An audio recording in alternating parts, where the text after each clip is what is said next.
Hello guys สบายดีทุกคนสวัสดีทุกคน Today I gonna represent new machine. That's my brother. He's a chef today. He is a chef for making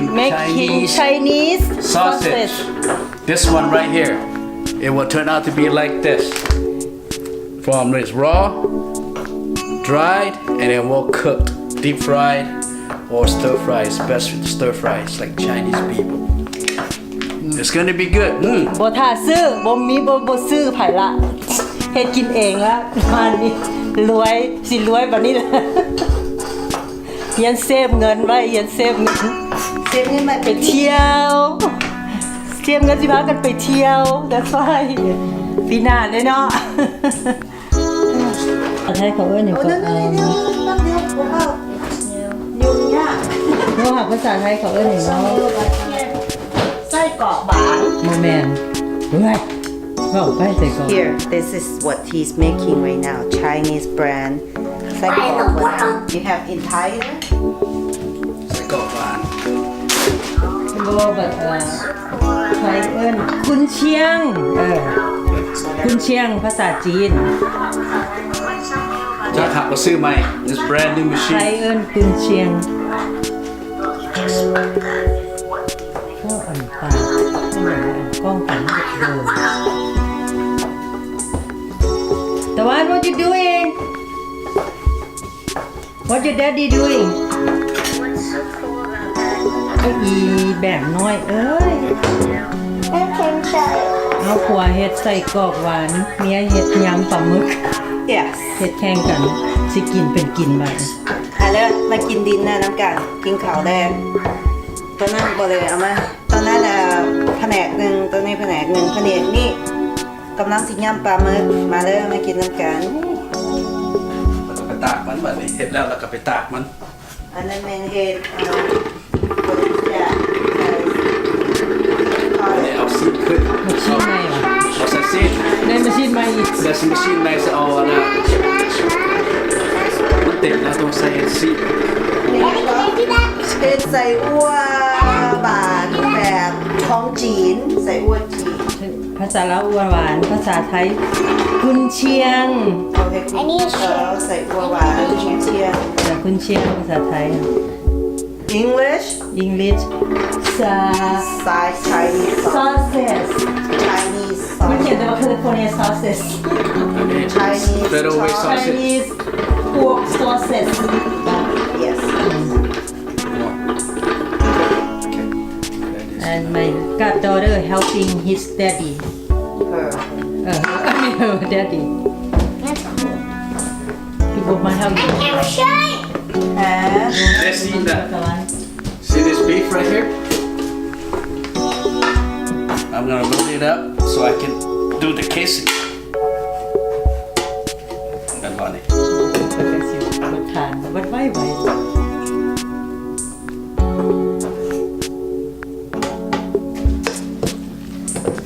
เนี่ยพัวเฮ็ดใส่กรอกนี่เฮ็ดปลาหมึกเนี่ยยำปลาหมึก ปลาหมึกสดเลย ตะวันก็ไม่ริดกินลูก ถ้า เดียว ไทยนอนลูกน้องตะวันก็ไม่ริดกินลูกเดียว ทำอะไรอยู่อัพเนาะแหวนปลาหมึกสดเลย นี่วิธีเฮ็ดใส่กรอกบ่ต้องงอไผบ่ต้องซื้อไผอีก มีไว้กินเป็นตัวคนของตัวเองเดี๋ยวนี้นะบ่ถ้าไปซื้อไผละขอโทษเด้อบ่ได้ขายบ่ข่อยละบาทนี้ Chinese Chinese ลาว อันน่ะไผสิอยากออเดอร์บอกออเดอร์มาเด้อสิ บิ๊กคอมเซีย Make from Seattle Not California okay ถ้าอยากออเดอร์ใส่กรอกหวานบอกมาไอ้มีเปรย์พวกมีคนต้องน้ำลายไหลเนาะ Every time I watch that video my god ไม่ไอ้เห็น That's how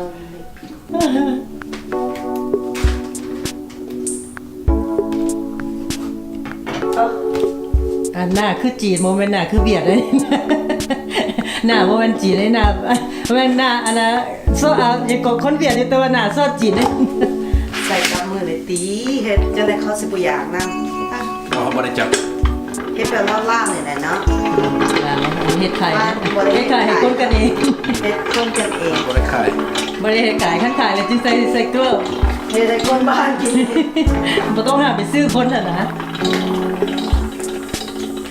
เฮ็ดอยู่ จักมาตรฐานผมมีใส่แบตเตอรี่ โฮมเมด โอ้นี่โทรออกมายาวคนโลดเบิ่ง โฮม ไป เม นี่ ดเฮ้ยอันทีเชอร์ข่อยมันก็เบิ่งอยู่นะมันก็ subscribe ข่อยคือกันนะมันก็สิว่า what is that is it that oh my classmate ก็มาคอมมานั่นเลยคนที่ Chinese คนไทย 2-3 คนอันในคลาสเอ้า helper น้อยก็เสร็จแล้ว helper น้อยๆค่ะ keep up สิกุ้มหลายมืออยู่ดอกเนาะนี่เขาเฮ็ดเป็นอันก็2-4-6-7อันคือเก่าแล้วก็เก่า ฮะ อันนี้ห่อ7อันคือเก่า เนื้อห่อ7 อัน ตัวนี้ไปตักก่อน หามเด้อพวกหมูคูคันอยากกินตรงมา บัวเด้อ มาโอเดอร์หมูคู อันนี้เด้อหน้าเซล person หาม ต้องทัน ขอต้อง ขอโฮมเมดของแท้ต้องเสนาเด้อต้องวอเดอร์เด้อซื้อเอาเด้อ หามขอ ห้ามขอ ได้ หนวดปลาหมึกกระติ่มตัวนี้ก็ได้ ยำปลาหมึกตัวนี้เด้อ น้ำปลาหมึก มันก็ไปตึกเอง ปลาหมึกสดเด้อจาก Northwest ผู้ใดคันผู้ใด live up in Northwest จะกินปลาหมึกสดเด้อ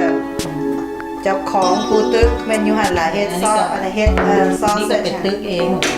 อยากผู้นั้นเป็นตึกเองปลาหมึกกันบ่ต้องไปซื้อเขาอยู่นี่คันโมขี่ข้านต้องไปตึกเอง นี่ค่ะ เบื้องนี้เป็นยำปลาหมึก ไอ้ข่อยไปตึกมาแล้วเมียเธอคุก เด้อมากินยำปลาหมึกสดจาก Northwest คันผู้ใดอยู่ Northwest ตอนนี้เป็นยำปลาหมึกสดตัวนั้นเป็นเฮ็ดแผนกนั่นเป็นแผนกเฮ็ด sausage เฮ็ดใส่หัวบานของจีนสไตล์เหรอ กินยาวนานเพื่อนนั่นแม่นอย่างก็ทำอันนั้นกุนเชียง ภาษาไทยกุนเชียง ภาษาลาวใส่กรอกหวาน แบบจีน แบบพันภาษาอังกฤษแบบ Chinese sausage correct sausage ใส่อะไรครับเพื่อนน้อยอ่ะเอาเพื่อนน้อยให้หยังเอาอีจ๊อกเนี่ยอีจ๊อกไม่เล็ดนี่นะอีจ๊อกนี่นะโอ้ยช่างมันอีจ๊อกนี่นะโอ้ยจ๊อกนี่นะโอ้ยจ๊อกเนี่ยโอ้ยจ๊อกน้อยนี่นะ okay later honey mommy's hands dirty แต่ว่าเดี๋ยวมานี่เฮติคิสเค็มไหมวะโอ้ยใกล้สิแล้วเราบอกตอนนี้กำลัง in process almost the last batch we got stuck ตัวสุดท้ายอันนี้นะต้องใส่ข้าว ใส่ข้าวตัวแม่ใส่ข้าวหวานกว่า บอตัวนี้มันเหลืองมันคายอย่างเดียว โอ้ last batch the last batch ใครอยากออเดอร์บอกมาอัน inbox me or inbox Kyle or Kanti either of us okay how much โอ้จะมีพวกกันก็ not shipping out of the United States yes only home แม่โอ้ยตายตื่นเด้อย่าเฝ้าวิธีอันนั้นเฮ็ดยำ ยำปลาหมึก ยำปลาหมึกภาษาอังกฤษ this is squid salad Thai Lao style แล้วไทยนะ both ตัวว่า Thai Lao style yeah that's right and then they ask me Liz what a cute Thai Lao stand for quality of Thai Lao wow I like that girl yeah even everybody can into my video not just me you so creative เป็นว่าได้มีบางอย่างแตกมากกว่าย ำปลาหมึกแล้วสิใส่จานให้กิน สองคุณแม่เป็นสัญญาณมือนี้มีเดียว มื้อนี้มื้อเดียว ม แล้วกินมื้อเดียวห้ามกินมื้ออื่น แล้วได้หลายมือไหมได้หลายข้าว ระดับคาบเยอะแต่ว่ามื้อนี้เป็นพิเศษปลาหมึกมีหนวดพร้อมเด้อพวกเจ้า ตามหน่อย ตามันน่ะแย่ตาทรงสกัดตามันน่ะ ไปเนี่ยขึ้นมาเห็นเธอโบตาวพี่จะที่ตายเลย ทรงสกัดมันยังเดือดตุ้ยหนวดมันอ่ะเด้อแซ่บบ่มาเด้อแซ่บบ่ เดี๋ยวโอเคเข้ามาไหม เป็นแต่แซ่บเลยพวกเจ้าเบิ่งเด้อสิซิมให้เบิ่งไป อันนี้โบแตกทอนบักต้องเราบักต้องอยู่ของคนมันหิวตามันทำ อยากมันบ่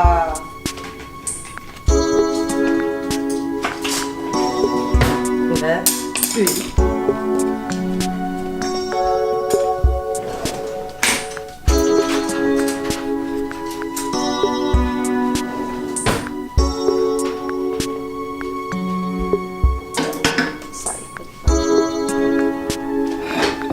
ือได้ซิๆใหม่บางเด้อพวกเจ้าบ่มีหยังยากเฮ็ดยำลวกปลาหมึกแล้วก็เอามันมาซอยแล้วก็ซอยผักหอมบัวใหญ่ผักหอมบัวแล้วก็ผักไม่ได้มึงสิกินไหม โอ้ใส่ carrot little bit โอ้ยมึงเลยมึงสิกินจังเสียงเลยล่อเขาอยู่ได้ ลองเบิ่งเด้อแซ่บเหรอ ก็จะกินแล้วนะน้ำลายใหญ่อยู่พอดี มึงเด้อพวกเจ้าซิมึงเด้อแค่ง่าย โอ้ยหนวดอู้ยักษ์ดี ๆหนวดปลาหมึกแบบขนาดเอาเหรอเอาให้พูกูกินน้ำพอแล้วยัมมี่ ง่ายๆนึงขอยสิชอบพวกเจ้าเด้อบ้านใส่หยังขอยไม่ได้เอาแบบพริกเผามาใส่แล้วก็ใส่น้ำ เขา น้ำพริกเผา ซาอะไรวะซาพานไทย Yeah, it's called พันไทยโอ้ I'm พัน using ไทยนอละสิงห์พุ่นได้ yeah, I'm using a chili paste with a soybean oil. Oh yeah, brand name is พันไทยนอละสิงห์โอเค yeah. All you need to do is adding more, little bit more fish sauce. I use lime juice. you can use the fresh Oh, you can use fresh one. Little bit sugars and then that's about it. What you first do is mixing in a bowl separately with the soy sauce, with the fish sauce and lemon water, lime juice and a little bit salt. And that's it. That's all it is. So try it out. Whatever if you guys like it or not. Make sure you subscribe her video. It's called Q Thai Lao. Enjoy. thank you Sausage department is not bad. They just clean up. our sausage department is like a snake คือมาเป็นกอนกูลุยคืออย่างนี้ Later on gonna turn like this you guys can order โอเคราคาเป็นกันเองโอเคราคาเป็นกันเองเท่าไหร่วะคอยซื้อเขาก่อน99ตัวนี้อันเน้นราคากันเองเท่าไหร่ คันทักราคากันเองให้ต้องมาเบ้ากันอยู่บ้านเด้อ พวกเจ้าก็โทรมาล่ะ inbox ไปโลดดิ inbox คอย สิบอก แต่ว่าเจ้าของผู้เฮ็ดเป็นผู้นั้นเด้อคอยเป็นคนขายเจ้าของผู้เฮ็ดเป็นผู้ชาย ขาย เด้ อยู่พี่ แต่ผู้หญิงเนี่ยเป็นคนขายเป็นยังไงกันติดต่อมาแล้ว คนรับ represent อยู่พี่ คนเราเป็นเป็นคิวไทยลาวเด้อ ผู้ขายเป็น ผู้ขายเป็นนี่เด้อ แคตตี้ แต่ผู้นี้เป็นผู้เฮ็ด the chap และชาบขายออก พ่อครัวหัวป่าลูกชับไปแล้วลูกชับเอ้ย ลูกชาบไปอยู่ตรง ชับ นั้น ขี้ข้านแล้วลูกชับนี่ ลูกชาบนี่โอ้ย Then dry. poke it first to get the Like bubble this. out And then you put it in the oven. บ่มีแดดเด้ บ่มีแหละ บ้านเฮาบ่มีแดด Seattle nothing but rain อเมริกาหาแดดยาก มันมีอยู่รัฐอื่นแต่อยู่ เซีย Seattle โตหาแดดยากฝนทั้งวันฝนตั้งแต่เดือนตั้งเป็นเดือนละอันมื้อนั่นแหละมื้อเขาไปติด It's a ไปกอล์ฟ rain นั่นแหละ season มื้อไปกอล์ฟเลยงามที่สุดนะ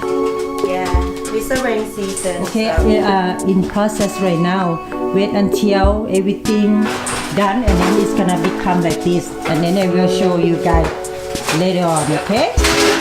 It's using the oven to dry it. That's the only way you're gonna dry it out.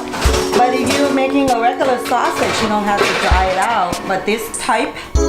of sausage that you wanna make like them, so you don't have to spend the $6 buying just this. So it's cheaper if you make a homemade. So our chef is learning from YouTube, by the way. นั่นน่ะเดี๋ยวเฮียด้วยตัวเอง Him, he can be your Yeah. director. Yeah, he can be your director. Just like that. Can be your tutor. How nice it is. มีดกับบกข้าว Meat Asia. มีดกับบกข้าวบดชาบีนาแล้วเท้าพกอีกโอเคพกแล้วก็เข้า Now just คุยเล่น leave it like so. Maybe we use this kind. อ้าวซีข้าวโพดมาใส่เบิ่งบางเทื่อมันเข่ากินละ ซื้อเขากับบักแข็งๆอันนี้เราตากเอาบ่มีแดดไม่มีก็เลยตากใส่เตาค่ะนะโอ้แล้วลักษณะใส่กรอกบางอ้ายข่อยกุนเชียนสนาสำเร็จแล้วตอนดิบแล้วก็มาถึงตอนซุปเออ อย่าลืมทายตอนตากนะ คุณเชียงแล้วล่ะใส่กรอกหวาน not bad อ๋อบ่ต้องนี่ซื้อเขากินละซื้อเขากับบักแพงๆนี่ตอนซุป อันนั้นตอนซุปนี่ that ปัดละ I try already it's not too bad it's good It's excellent แซ่บคนของเขาเจ้าอีก Mm. บ่มีเคมีคอลบ่ได้ใส่สีมัน Good good good good yeah ว้าวได้ซื้อเขากินแล้ว How was that guy If you enjoy my video could you please subscribe share or like or make a comment that's important for me to improve my next video and thank you for watching ขอบใจหลายๆทุกคนที่ให้การสนับสนุนกรุณาแชร์ไลค์ or subscribe ในเด้อหรือว่าเขียนข้อความนั่นเป็นสิ่งสำคัญ ขอบคุณหลายๆทุกคนที่ช่วยให้การสนับสนุน ขอบคุณหลายๆ